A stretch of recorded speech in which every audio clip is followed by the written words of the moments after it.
I have another one. Another plane just It pulled it down on itself, and it is not there anymore.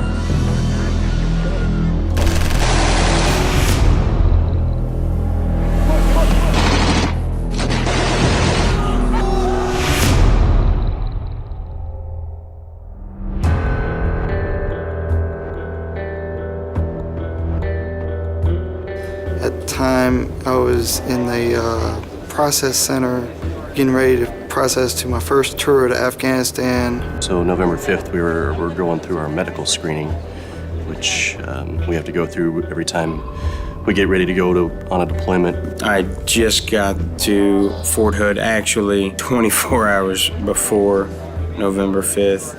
The unit I was attached to at the time, we were deploying out to Iraq. Came in after lunch and they told me to come back at 1, and when I came back it was all filled up, so I had to sit in the overflow seating. Approximately 1300 or 1 p.m., I was washing my patrol car, starting to get ready for my end of shift, and had a call from dispatch that shots had been fired at the SRP site.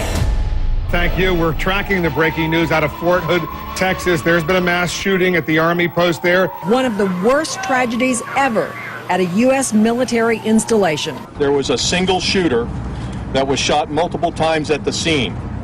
However, he was not killed as previously reported. Authorities say the shooter is 39-year-old Major Nadal Malik Hassan, a military psychiatrist who was reportedly about to be shipped overseas.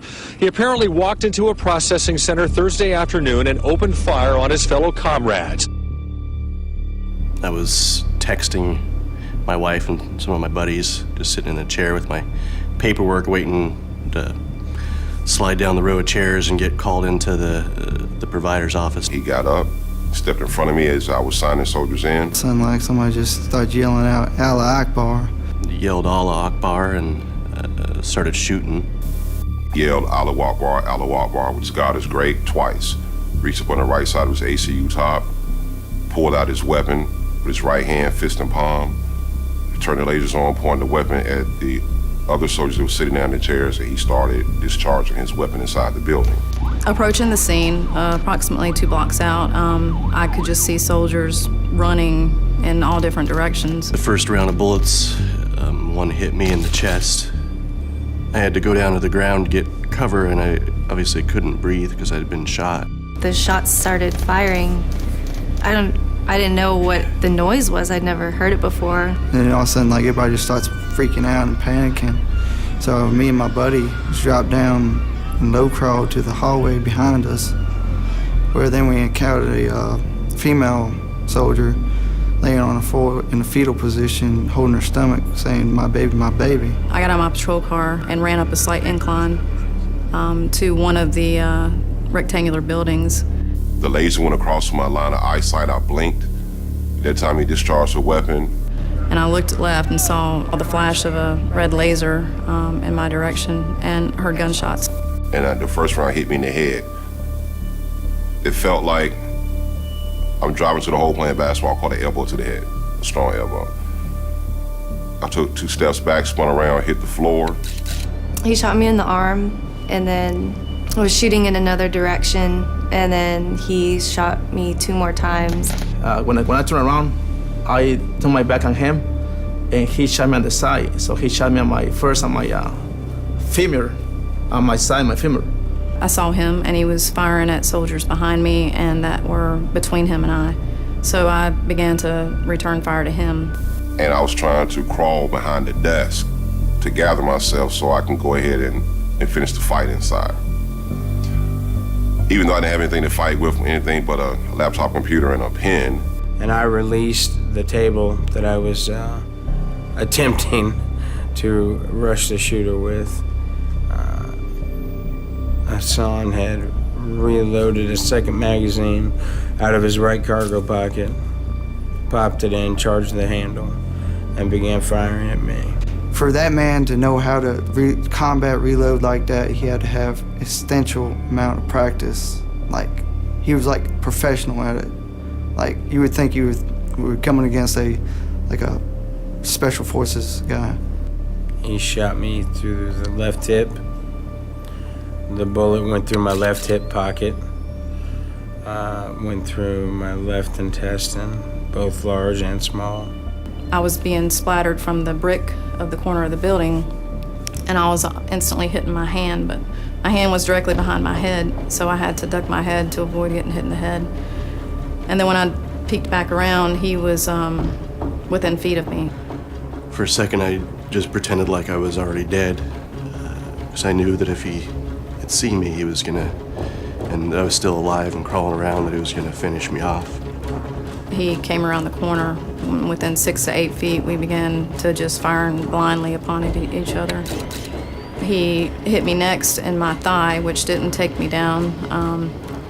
And then the next shot was in my knee, which had ended up shattering my knee in like 120 pieces. So I felt pain immediately and went down on the ground and tried to continue to fire on him.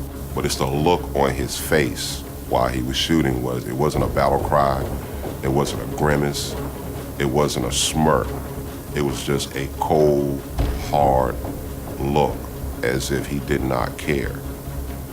In his eyes, I couldn't even tell the difference between his pupil and his eyes. It's kind of like a shark's eyes.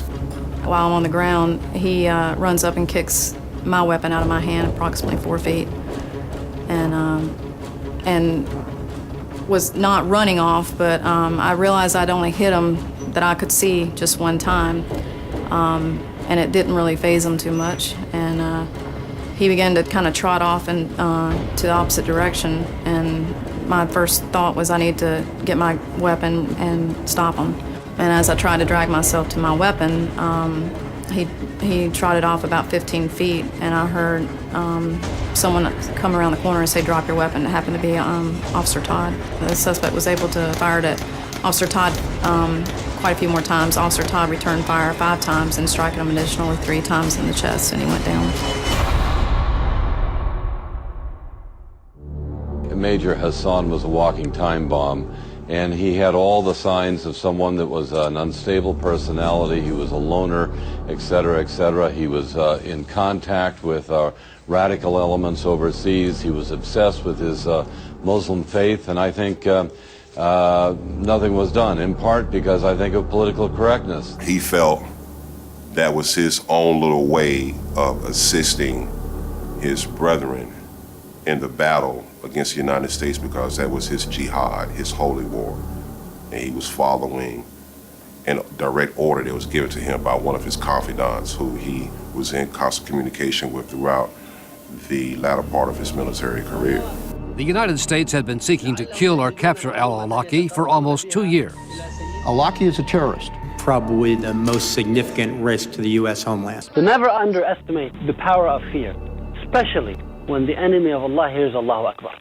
U.S. authorities say the accused gunman at Fort Hood, Major Nidal Hassan, killed 13 soldiers after Awlaki provided religious justification for jihad in a series of emails. You know, put all politics aside. Let's deal with the real case. And the real case is it was discovered, has been discovered, rediscovered, that this was part of a terrorist activity. The Army knew he was in contact. The FBI knew he was in contact all the way from 2005 up to the shooting. He had email messages and conversations. They knew he was in contact with them, and they did nothing. Well, since the tragic incident, it's been downplayed. First, it was a workplace violence incident. Senior intelligence officials, including your predecessor, downplayed the email exchanges between Mr. Hassan and al-Awlaki, which always concerned me. One of these emails particularly literally outlines exactly what Major Hassan did, and it's the one on May 27th, 2009.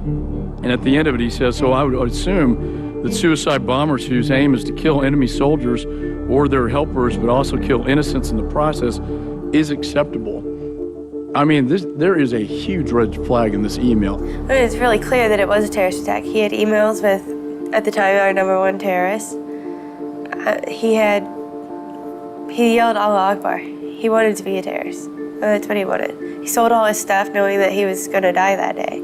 At one point, for instance, he stated in front of a group of them that he thought a Muslim American soldier would be justified in killing his comrades in defense of Islam. But rather than reporting that immediately, they kept quiet. And Major Hassan was actually promoted after making statements like that. The fact that he's referencing suicide bombings and, referencing basically a suicide attack that happened in Iraq in 2003 or 2004, saying that this was justified. I don't know how somebody couldn't see him as a danger.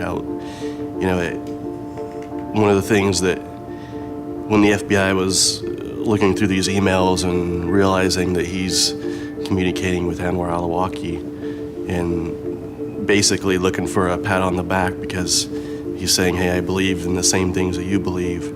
It has been put out in House, Congress, and Senate meetings that the terrorist attack that happened on November 5th in 2009 has been declared as workplace violence. In workplace violence, people are disgruntled about pay, they're frustrated over promotions. This person was angry at what was being done, he felt, against his own religion, and he wanted to take people out. Right now, he's got a beard that he's refusing to shave because of his religion. To recognize it as an act of terrorism for what it is, because if we label it as something else, it's not making it go away and it's not bringing awareness that needs to be brought up. You have 14 that are dead, not 13, because one of the soldiers that were killed, she was pregnant. A future leader.